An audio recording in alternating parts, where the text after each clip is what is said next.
ఒక్కసారి కొమ్మూరి గోల్డ్ కి కాల్ చేయండి. తాకట్లో ఉన్న మీ బంగారాన్ని విడిపించి మార్కెట్ ప్రైస్ కి వాళ్ళు కొనుక్కుని మిగతా డబ్బులు మీకు ఇచ్చేస్తారు. అందరికీ నమస్కారం. వెల్కమ్ టు మనం టీవీ. నేను మీ పవన్ పేసోడా. మనతో పాటు నేషనల్ అనలిస్ట్ పెంటపాటి పుల్లారావు గారు ఉన్నారు. ఆయనతో మాట్లాడే ప్రయత్నం చేద్దాం. పాకిస్తాన్ తో భారత్ యుద్ధం జరగబోతుందా?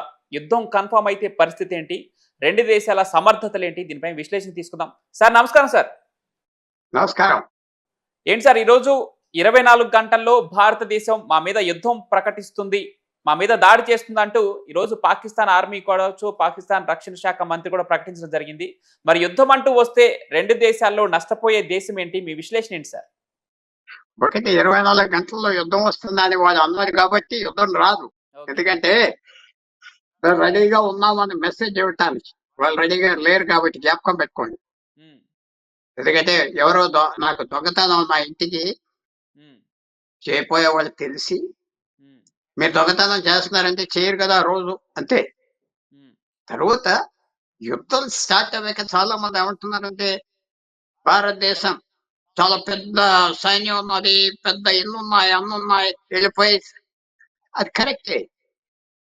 కానీ యుద్ధం స్టార్ట్ అయ్యాక ఏ దారి తీసుకుంటుంది ఎవరు చెప్పలేం. ఈ యుద్ధం ఏంటి, మనం పాకిస్తాన్ లోపలికి వెళ్ళాలి, వాళ్ళు మన మీదకి వస్తే మనం 100% గెలిచేస్తాం. మనం వాళ్ళ దగ్గరికి వెళ్ళినప్పుడు అక్కడ ఎలాంటి పోరాటం చేస్తారు ఏమున్నాయి తెలియదు మనకి. పాకిస్తాన్ ఒక్కటే లేదు, పాకిస్తాన్ వెనకాల చైనా ఉన్నది. చైనాకి ఖర్చే ఉన్నది కానీ ఏం స్ట్రెయిన్ లేదు. పాకిస్తాన్ సైన్యానికి డబ్బు అన్ని ఇచ్చి దెబ్బలాడుకోమంటే వాళ్ళు హ్యాపీగా దెబ్బలాడుతున్నారు. అందువల్ల పాకిస్తాన్ తక్కువ అంచనా వేయదు. ఇది యుద్ధం వచ్చి మనం లిమిటెడ్ గా ఉండదు. ప్రధానమంత్రి చెప్పిన దాన్ని బట్టి ఎక్కువ ఉండాలి. ఎక్కువ ఉన్నారంటే ఇది మన ఒక స్టవ్ కాదు, హీట్ పెంచటం హీట్ తగ్గించటం. అదర్ సైడ్ ఏం చేస్తారో మనకు తెలియదు కదా.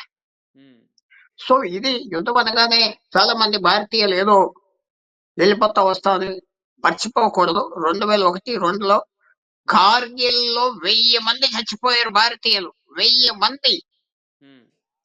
సో చాలా యుద్ధం రాగానే ఎవరు గెలుస్తారు ఎవరు ఓడిపోతారు చెప్పలేం. తర్వాత నాకు కనపడేది ఏంటంటే ఒక సర్ప్రైజ్ ఎలిమెంట్, ఆశ్చర్యంగా కొట్టాలి కానీ మేము వస్తున్నాం రేపు కాసుకో అంటే కుదరదు.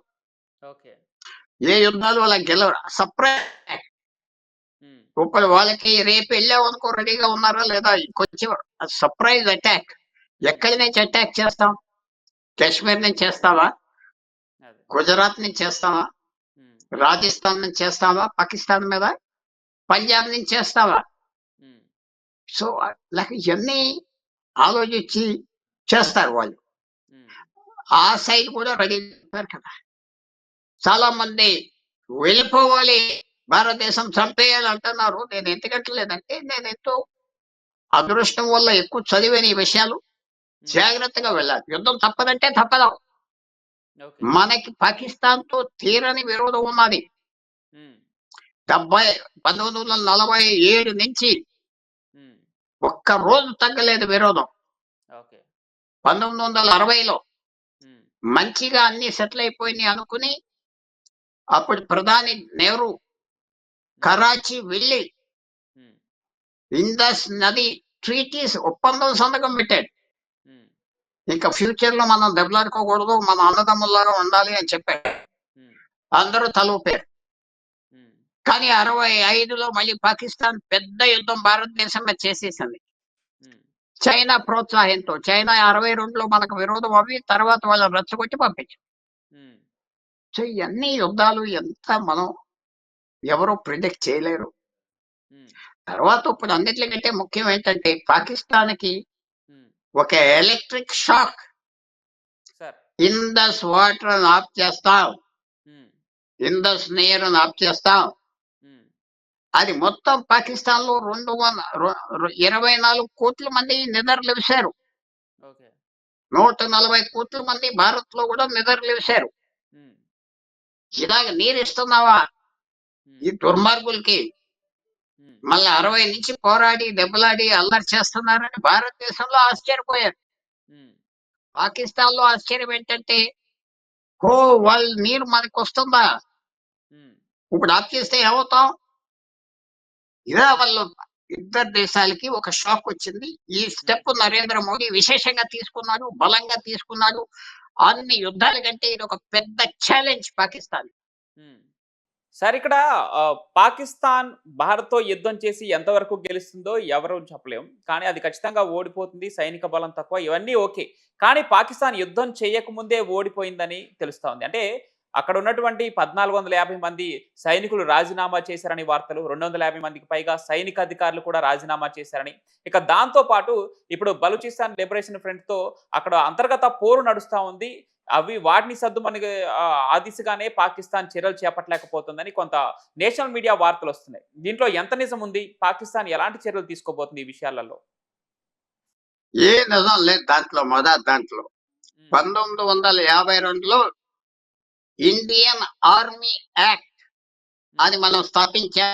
ఆ 52లో పాకిస్తాన్ ఆర్మీ యాక్ట్ వాళ్ళు స్థాపించారు. హ్మ్. కొన్ని రెండు ఒకలాగే ఉంటాయి.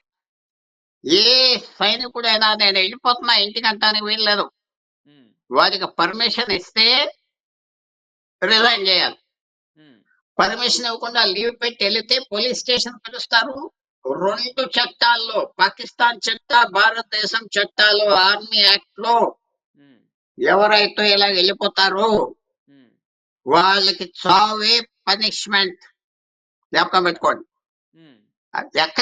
ఇక్కడ కూడా అంతే. హ్మ్. ఏదో ఎవరో పని చేస్తున్నారు సికింద్రాబాద్ నుంచి ట్రైన్ ఎక్కి వచ్చేసాడు పారిపోయాడంటే వాళ్ళని పట్టుకొని తీసుకెళ్లి సెక్షన్ పెట్టు 20 సంవత్సరాల కాల్చేయటమా? హ్మ్. యుద్ధం జరుగుతూ ఉంటే కాల్చేస్తారు, హ్మ్. లేకపోతే అందరు పారిపోతారు. ఓకే. సో అది కరెక్ట్ కాదు. 1400 మంది వెళ్ళిపోయారు, ఇది అది అని కరెక్ట్ కాదు. అసంతృప్తి ఉన్నది పాకిస్తాన్ సైన్యంలో. హ్మ్. ఎందుకంటే అక్కడ ఆఫీసర్లకి జవాన్లకి హ్మ్. సంబంధం లేదు. క్లాసు కాస్టు ఇవన్నీ డిస్క్రిమినేషన్ ఎక్కువ ఉన్నది. హ్మ్. పంజాబీ మిగతా వాళ్ళందరూ తక్కువగా చూస్తారు. హ్మ్. తర్వాత ఎవరైతే ఎక్కువ అథారిటీలో ఉన్నారో వాళ్ళు మిగతా వాళ్ళని నీచంగా చూస్తారు. హ్మ్. సో అవన్నీ ఉన్నాయి. భారతదేశంలో అవి లేవు. హ్మ్. సో పాకిస్తాన్ లో ఆ మాట అసంతృప్తి ఉండొచ్చు అందరికి, ఓకే. కానీ అలా ఎవరు పారిపోలేదు. హ్మ్. సార్ ఇక్కడ ఈ కాశ్మీర్‌లో ఉగ్రదాడి జరిగిన తర్వాత కొంతమంది విమర్శలు ఏ విధంగా వస్తున్నాయి అంటే ఇంటి దొంగలనే పట్టుకోలేకపోతున్నారు. అంటే ఇక్కడ కాశ్మీర్‌లో ఉంటూ అక్కడ పాకిస్తానీ ఉగ్రవాదులకి సహాయం చేసిన కొంతమంది ఇంటి దొంగలే ఉన్నారు. వారిని పట్టుకోవాలి ముందంటూ కొంతమంది వాదిస్తున్నారు.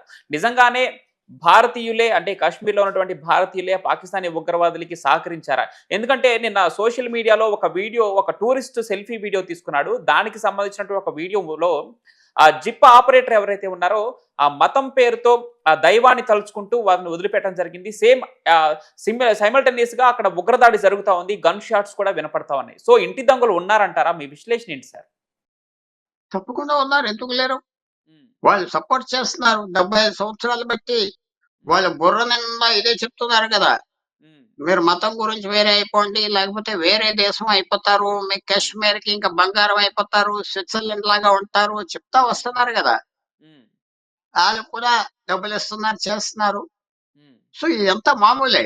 ఇది హ్మ్. రష్యాలో ఇలాగే ఉన్నది, భారతదేశంలో ఇలాగ ఉన్నది, యూరోప్ లో ఉన్నది, యుక్రెయిన్ లో ఉన్నది, చైనాలో ఉన్నది, పాకిస్తాన్ లో బలూచిస్తాన్ కూడా అలా చేస్తారు. సో ఇదేం కొత్త కాదు. హ్మ్. అందరినీ పట్టుకోలేం, టైం పడుతుంది, మెల్లిమెల్లిగా సమయం పడుతుంది. కాశ్మీర్ మార్చడానికి ఇంకో 25 సంవత్సరాల, 30 సంవత్సరాల, 40 సంవత్సరాలు పడతారు ఓకే. వాళ్ళు ఇంటిగ్రేట్ అవటానికి. హ్మ్. Thank you sir. Thank you so much for your valuable time. Thank you so thank much. You.